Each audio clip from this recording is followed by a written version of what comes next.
আসসালামু আলাইকুম। আপনাদের জন্য নিয়ে আসলাম মসুর ডাল দিয়ে পাট শাকের রান্নার রেসিপি। মসুর ডাল দিয়ে পাট শাক রান্না করলে খেতে অনেক ভালো হয়। আমি পাট শাকগুলো বেছে ধুয়ে পানি ঝরিয়ে নিয়েছি। এবার ডাল সিদ্ধ করে হলুদ মরিচ লবণ দিয়ে সব কিছু দিয়ে যখন বলক আসছে তখন আমি পাট শাকগুলো দিয়ে দিচ্ছি। পাট শাকগুলো দিয়ে ভালোভাবে নেড়ে চেড়ে দেব।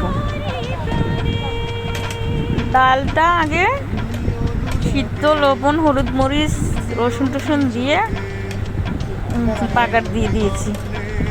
তারপরে পাট শাকগুলো দিয়ে দিলাম। এবার নেড়ে চেড়ে পাট শাক দিয়ে মুসুর ডালের রান্নাটা হয়ে যাবে। বেশিক্ষণ রান্না করতে হয় না। ডালটা সিদ্ধ হয়ে গেলে পাট শাকগুলো দিলে হয়ে যায়। দেখুন পানিযুক্ত মুসুর ডাল দিয়ে পাট শাকের রেসিপি, বাসায় খেয়ে দেখবেন।